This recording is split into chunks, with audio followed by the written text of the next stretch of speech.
வணக்கம். இன்னொரு நாள், இன்னொரு பதிவு. இந்த பதிவில்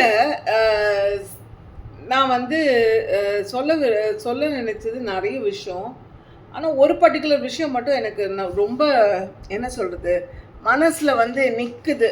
என்ன விஷயம் அப்படின்னா, நம்ம படுற கஷ்டங்களை மற்றவங்க கிட்ட நம்ம ஷேர் பண்ணும்போது நிறைய பேர் வந்து இதெல்லாம் பற்றி சொல்லாத, உன்னோட வீக்னஸ் எல்லாம் பற்றி சொல்லாத, சொன்னான்னா உனக்கு வந்து அது பிரச்சனையாக முடியும் அப்படின்னு சொல்கிறாங்க.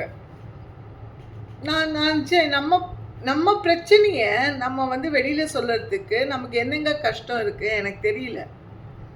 ஆனஸ்ட்லி ஸ்பீக்கிங், நம்மளை மாதிரியே மற்றவங்களுக்கும் அந்த மாதிரி கஷ்டம் இருக்கும் இல்லையா?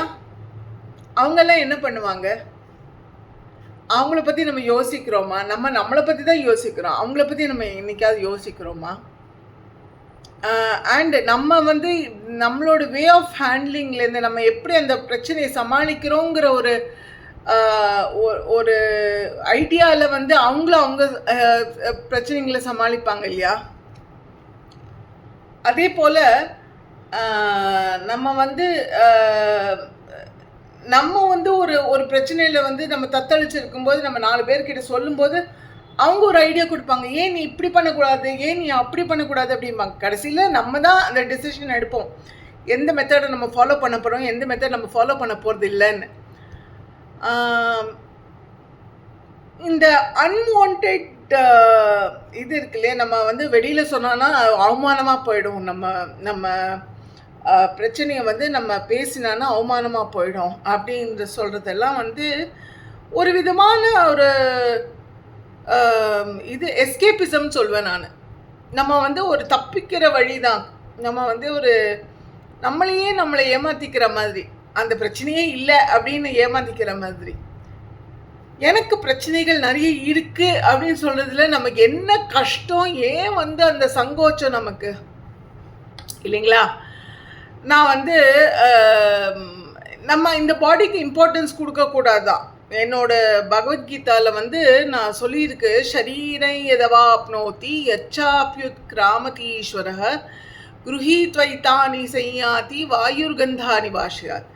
இந்த உடம்பு வந்து நம்ம இந்த ட்ரெஸ் இருக்கு இல்லையா, நம்ம இந்த ட்ரெஸ்ஸு போட்டிருக்கோம் இல்லையா, இந்த ட்ரெஸ்ஸு போடுற மாதிரியா அந்த உள்ளே இருக்கிற ஆத்மாவுக்கு இந்த ட்ரெஸ்ஸு போடுற மாதிரியா அந்த ட்ரெஸ்ஸு. இப்போ நம்ம இந்த டே இந்த நாள் முடியும் போது நம்ம இந்த ட்ரெஸ்ஸை கழட்டி போட்டு நாளைக்கு வேறு ட்ரெஸ்ஸை போட்டு போகிறோம், கரெக்டாக? அதே மாதிரி தான் இந்த உடம்போட யூஸ் முடிஞ்ச உடனே இந்த உள்ளே இருக்கிற ஆத்மா வந்து இந்த ட்ரெஸ்ஸை கழட்டி போட்டு தூக்கி போட்டுடணும். அப்புறம் நம்ம ஏன் அந்த உடம்புக்கு அவ்வளோ இம்பார்ட்டன்ஸ் கொடுக்குறோம் அப்படின்னு நீங்கள் கொஸ்டின்ஸ் கேட்பீங்க. ஆனால் நம்ம கடவுள் வந்து நம்ம உடம்பை எப்படி கொடுத்துருக்காரோ அந்த உடம்பை நம்ம மெயின்டைன் பண்ணமா வேண்டாமா? கடவுளோட ஒரு அங்கம் தான் நமக்குள்ள ஆத்மான்னு ஒன்று இருக்குது. நான் ரொம்ப ஃபிலாசபிக்கலாக பேசுன்னு நினச்சிக்காதீங்க. பட் நம்ம உயிர் வாழறதுக்கு நம்ம வந்து இந்த உடம்பை வந்து எப்படி நம்ம சுதாரிச்சானா, அந்த அளவுக்கு நம்ம உடம்பை மெயின்டைன் பண்ணானா நம்மளால் இந்த வாழ்க்கையை முழுசாக வாழ முடியும். அப்படிங்கிற ஒரு பர்டிகுலர் லிமிட் வரைக்கும் நம்ம வந்து இந்த உடம்பை பராமரித்து தான் ஆகணும். There is no option. இப்போது 102 டிகிரி ஃபீவர், 103 டிகிரி ஃபீவர் இருந்தாலும் நம்ம அப்படியே படுத்துட்ருப்போமா? டாக்டர்கிட்ட போகிறோம்ல. ஏன் நம்ம போகிறோம் டாக்டர்கிட்ட? நம்ம உடம்புக்கு ஒரு கஷ்டம், ஒரு டிஸ்கம்ஃபர்ட் வந்தது, அதனால நம்ம டாக்டர்கிட்ட போகிறோம். ஆனால் எவ்வளோ பேர் வந்து கை வைத்தியம் அது இதெல்லாம் பார்த்துட்டு அதுக்கப்புறம் கடைசி நிமிஷத்தில் டாக்டர்கிட்ட போய், டாக்டர் எனக்கு முடியல டாக்டர், என்னால் 102 டிகிரி ஃபீவர் 4 நாளாக இருக்குது அப்படிம்பாங்க. 102 டிகிரி ஃபீவர் 4 நாளாக வச்சுட்டு நீ என்னம்மா பண்ணுற அப்படின்னு கேட்பாங்க. நிறைய பேருக்கு வந்து இந்த மெடிக்கல் சிஸ்டமில் பிலீஃபும் கிடையாது. அவங்களுக்கு தெரிஞ்ச டாக்டர்கிட்ட ஃபோன் பண்ணி, இந்த மாதிரி எனக்கு இந்த மாதிரி இருக்குது, என் பசங்களுக்கு இந்த மாதிரி இருக்குது, எனக்கு இந்த மாதிரி பிரச்சனை இருக்குது அப்படின்லாம் சொல்லி அவங்க ஏதோ ஒரு மருந்து வாங்கி சாப்பிட்ருவாங்க. ஆனால் அதுக்கு பின்னாடி ரூட் காஸ் என்னன்னு நம்ம கண்டுபிடிக்க வேண்டாமா? அதை நம்ம ட்ரீட் பண்ண வேண்டாமா? For example, auto immune disease அப்படின்னு ஒன்று இருக்குது. இந்த ஆட்டோ இம்யூன் டிசீஸுங்கிறது வந்து மனுஷங்களுக்கு வந்தானே எதனால வருது, ஏன் வருதுன்னே சொல்ல முடியாது. அதுக்கு ஒரு ஒரு பேர் கொடுக்குறாங்க. நம்ம ஆர்த்ரைட்டிஸ்ன்னு சொல்கிறோம். வாதம் அந்த கையெல்லாம் வந்து கை ஜாயின்ட்ஸ் எல்லாம் வந்து அஃபெக்ட் ஆகுது இல்லையா, அது பேர் ஆர்த்ரைட்டிஸ்ன்னு சொல்கிறோம். அது ஒரு விதமான ஆட்டோ இம்யூன் டிசீஸ். நம்ம கை கால்லாம் வீங்கிக்கும் திடீர்னு, ஏன் வீங்குது எதுக்கு வீங்குதுன்னு தெரியாது, அது ஒரு விதமான ஆட்டோ இம்யூன் டிசீஸ். ஆனால் நம்ம இந்த ஆட்டோ இம்யூன் டிசீஸ் எல்லாம் நமக்கு ஒரு வியாதின்னு நினச்சிக்காம நம்மளை மாதிரி எவ்வளோ பேர் சஃபர் பண்ணுறாங்கன்னு நமக்கு தெரியுமா? அந்த அந்த அந்த ஆட்டோ இம்யூன் டிசீஸை வந்து மேனேஜ் பண்ணுறது எவ்வளோ டிஃபிகல்ட்டுன்னு யாருக்காவது தெரியுமா? நம்ம சொன்னாதான் தெரியும். நிறைய பேர் கேட்டாங்க, நீங்கள்லாம் முன்னாடி மாதிரி வெளில வர்றது இல்லையே, முன்னாடி மாதிரி ஃபோட்டோஸ் எல்லாம் போட்டது இல்லையே, முன்னாடி மாதிரி நீங்கள் வந்து இன்ட்ராக்ட் பண்ணுறது இல்லையே அப்படின்னு சொல்லுவாங்க. பட் அந்த இன்டராக்ட் பண்ணுறதுக்குள்ள அந்த உடம்புல இருக்கிற சக்தி நமக்கு வேண்டாமா? அந்த உடம்புல சம்டைம்ஸ் பெட்டிலேருந்து எந்திரிக்கவே முடியாதுங்க. எந்திரிக்க முடியாது. நமக்கு ஏதோ பண்ணணுமேனு பண்ணிட்டு இருப்போம் வேலையை. நம்ம வந்து நமக்கு வந்து மெயின் இன்ஸ்பிரேஷன் வந்து நம்ம மைண்டு தான். அப்போது நம்ம மைண்டு வந்து நம்ம அப்படியே ஆக்டிவாக நம்மளை வச்சுக்கும். அந்த மைண்டுனால மட்டுமே நம்ம வந்து சர்வை பண்ணுவோம். அண்ட் இதுக்கு மாத்திரை எடுக்காம வேற வழியே கிடையாது. There is no cure for autoimmune diseases.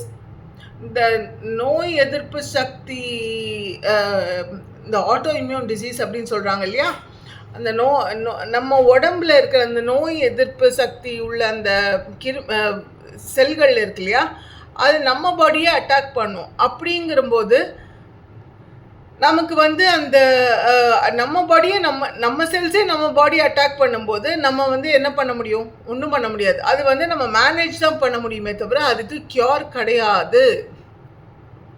That is a sad point of everything. இதுக்கு கியூர் கிடையாது. இந்த அவேர்னஸ் நம்ம கொண்டு வரணும் அப்படின்னு சொல்லும்போது நம்ம நிறைய இது ஷேர் பண்ணுவோம். நம்ம சோஷியல் மீடியா மூலமாக நிறைய அவேர்னஸ் ஷேர் பண்ணுவோம். இந்த மாதிரி ஃபைப்ரோமைல்ஜியா அப்படின்னு ஒரு டிசீஸ் இருக்குது, அல்லதோனியான்னு ஒரு டிசீஸ் இருக்குது, யூனோ இது பேர் என்ன, ஆர்த்ரைட்டிஸ் இருக்குது, செரோநெகட்டிவ் ஆர்த்ரைட்டிஸ்லேயே நிறைய வகை இருக்குது. செரோநெகட்டிவ் ஆர்த்ரைட்டிஸ் இருக்குது. அந்த மாதிரி நிறைய விஷயம் இருக்குது. இந்த கால் வந்து நம்ம நைட்டில் படுத்துருக்கும் போது திடீர்னு தூக்கி போடும். அது ஒரு விதமான ஒரு ஆட்டோ இம்யூன் டிசீஸ் தான். ஸோ இந்த மாதிரி நிறைய விஷயம் இருக்குது நமக்கு தெரியாமல். நம்ம இதெல்லாம் நமக்கு நடந்துட்டு இருக்கும். ஆனால் சில பல மனிதர்கள், ஓகே, இதனால் நிறைய பின்விளைவுகள் நான் சந்திக்க வேண்டியவர்களும், பட் இருந்தாலும் சில பல மனிதர்கள் நம்ம இந்த அவேர்னஸ் நம்ம ஸ்ப்ரெட் பண்ணுறதுனால நமக்கே ஒரு என்ன சொல்கிறது, பிரபலம் தேடிக்கிறோன்னு நினச்சிக்கிறாங்க. பிரபலம் தேடுறதுல இல்லை என்ன இருக்குது? அவசப்பட போகிறது நான், கரெக்டுங்களா? நம்ம அவஸ்தைப்பட போகிறோம். நம்ம இதில் பிரபலம் தேடி நமக்கு என்ன கிடைக்க போகுது? வலி தீர போதா? இல்லை. நம்மளோட சிம்டம்ஸ் குறைய போதா? இல்லை. அப்புறம் நம்ம தாங்க நம்ம உடம்பை பார்த்துக்கணும். மற்றவங்க யாரும் வந்து நம்ம உடம்பை பார்த்துட்டு ஒன்றுமே நடக்க போகிறதில்ல. இந்த உடம்பு கடவுள் கொடுத்தது. அதுக்கு என்னெல்லாம் கேர் பண்ணணுமோ அதெல்லாம் நம்ம கேர் பண்ணி தான் ஆகணும்.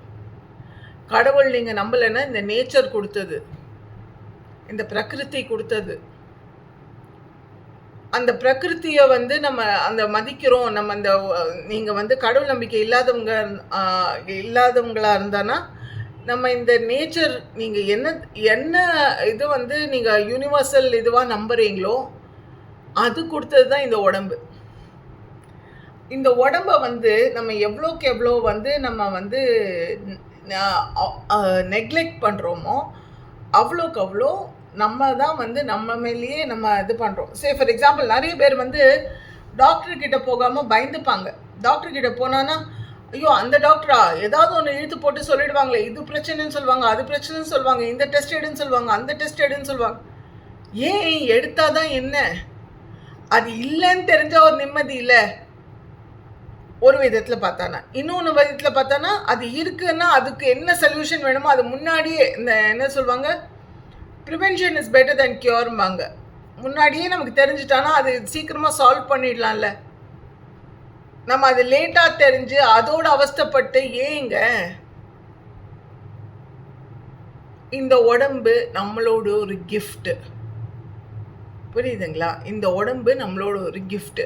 நம்ம எப்படி நம்ம உள் மனசு, நம்ம மெடிடேஷன் அது இதெல்லாம் பார்க்குறோமோ அதே மாதிரி இந்த உடம்பையும் பார்க்கறது நம்மளோட ப்ரையாரிட்டி. அது யார் என்ன சொன்னாலும் நம்ம எங்கெல்லாம் அவேர்னஸ் ஸ்ப்ரெட் பண்ணமோ அங்கெல்லாம் அவேர்னஸ் ஸ்ப்ரெட் பண்ணி தான் ஆகணும். நான் இன்னைக்கு இந்த டாபிக் எடுத்ததே அவேர்னஸ் ஸ்ப்ரெட் பண்ணுறதுக்கு தான், not because of anything else. Awareness spread பண்ணணும். எவ்வளோக்கு எவ்வளோ பேருக்கு நம்ம வந்து இந்த மாதிரிலாம் வியாதிகள் இருக்குது, நம்ம நம்மளை உடம்பை பார்த்துக்கணும், நம்மளோட செல்ஃப் கேர் அப்படின்பாங்க இங்கிலீஷில். நம்மளை பார்த்துக்கிறது, நமக்கு இந்த மாதிரி டாக்டர் கிட்ட போகணும், செக்கப் பண்ணிக்கணும், நம்ம இந்த மாதிரி இந்த டெஸ்ட் எல்லாம் எடுத்துக்கணும், ஒரு வயசுக்கு மேலே இந்த மாதிரிலாம் டெஸ்ட் எல்லாம் எடுக்கணும் அப்படின்னு நம்ம தெரிஞ்சுக்கிட்டே நம்ம பண்ணாமல் இருக்கிறது ஒரு விதமான முட்டாள்தனம். ஆனஸ்ட்லி நமக்கு உடம்பு சரியில்லைன்னு தெரியுது, அந்த உடம்பு சரியில்லைன்னு தெரியும் போது அந்தந்த டாக்டர் கிட்ட போய் நம்ம பார்த்து அந்த ட்ரீட்மெண்ட் எடுக்க வேண்டியது நம்மளோட பொறுப்பு, கரெக்டா? ஆனால் நம்ம ஆல்டர்னேட்டிவ் தெரப்பிஸ் போவோம், ஆயுர்வேதா போவோம், சித்தா போவோம், அங்கே போவோம், இங்கே போவோம். பட் அட்லீஸ்ட் முதல்ல ஒரு டாக்டர், நம்ம நல்ல இந்த அலோபதி டாக்டர் கிட்ட போய் அவங்க கிட்ட இதுதான் டயக்னோசிஸ், இதுதான் பிரச்சனை, ஒன்றுக்கு 2 பேர்கிட்ட கேட்டுக்கோங்க, தப்பே கிடையாது. ஆனால் அதை எப்படி ப்ரிவெண்ட் பண்ணுறதுன்னு நமக்கு முன்னாடியே தெரிஞ்சுக்கிட்டான்னா நம்ம இன்னும் நம்ம ஹெல்த்தை இன்னும் நல்லா பார்த்துக்கலாம் இல்லையா? எனக்கு தெரிஞ்சவங்க நிறைய பேர் இருக்காங்க, டாக்டர் கிட்டே போக மாட்டாங்க, பயம். டாக்டர் கிட்ட போனோன்னா வேறு ஏதாவது சொல்லிடுவாங்களோ, நமக்கு ஏதாவது பெரிய வியாதி இருக்கோ அப்படின்னு சொல்லி. ஜி நான் சொல்கிறது என்ன தெரியுமா, வியாதி உடம்புல இருந்தானே இருக்க தான் செய்யும். உடம்புன்னு இருந்தால் வியாதி இருக்க தான் செய்யும். அதை போய் கண்டறிஞ்சு நம்ம அதை சரி பண்ணுறது தான் நம்மளோட வேலை. அது வியாதி இருக்குமோன்னு பயந்துட்டு வீட்டுக்குள்ளே உட்காந்துட்டு இருந்தானே எப்படி ஜி அது சரியாகும்? எனக்கு நிஜமாவே புரியல சில பேரோட மைண்ட் செட்லாம். அதனால் நான் என்ன சொல்ல வரேன்னா, உங்கள் உடம்பு, உங்களோட உடம்பை பார்த்துக்கிறது உங்களோட முதல் கடமை. உங்களோட உடம்பை முதல்ல பார்த்துக்கிட்டோன்னா ஆட்டோமேட்டிக்காக மனசு சரியாகும். மனசு சரியானா உங்களுக்கு ஃபோக்கஸ் சரியாகும், கான்சன்ட்ரேஷன் சரியாகும். நீங்கள் எந்த வயசில் வேணாலும் இருக்கலாம், பட் உங்கள் மைண்ட், பாடி அண்ட் சோல் எல்லாமே சரியாகணும்னா, உடம்பு, மனசு, ஆழ் மனசு எல்லாமே சரியாகணும்னா, ஒரே லெவலில் இருக்கணும்னா எல்லாமே நீ ஒரு நிலையில் வைக்கணும். உடம்பு சரியாக இருந்தானா மனசு சரியாகும், மனசு சரியாக இருந்தானா ஆழ் மனசும் சரியாக இருக்கும். எல்லாமே கனெக்டடு தான். ஸோ ப்ளீஸ் உங்கள் உடம்பை பார்த்துக்கோங்க, உங்களோட ஹெல்த்தை பார்த்துக்கோங்க. நீங்கள் மற்றவங்களுக்கு கேர் பண்ணலாம், நான் இல்லைன்னு சொல்ல, பட் மற்றவங்களுக்கு கேர் பண்ணும்போது உங்களையும் உங்கள் ஹெல்த்தையும் உங்கள் உடம்பையும் உங்கள் மனசையும் உங்களோட ஆழ் மனசையும் நீங்கள் தான் பார்த்துக்கணும். நமக்கு யாராவது தண்ணி கொடுத்தான்னா நம்ம தானே குடிக்கணும் எடுத்து. மற்றவங்க தண்ணி வாயில் ஊற்றினாலும் நம்ம முழுங்கணும் இல்லையா? அதுதான் சொல்கிறேன் நான். நம்ம நம்மளை கேர் பண்ணிக்கணும். ப்ளீஸ் இது மட்டும் கண்டிப்பாக செய்யுங்க. இது ரொம்ப ரொம்ப கிரிட்டிக்கல், ரொம்ப ரொம்ப இம்பார்ட்டண்ட்டான ஒரு விஷயம் நம்ம வாழ்க்கைக்கு. அது யாரும் இக்னோர் பண்ணிடாதீங்க, எந்த விதத்துலையும் இக்னோர் பண்ணிடாதீங்க. ரொம்ப கிரிட்டிக்கல். அண்ட் இன்னொரு நாள் இன்னொரு பதிவோடு நம்ம சிந்திப்போம். சல்யூட்.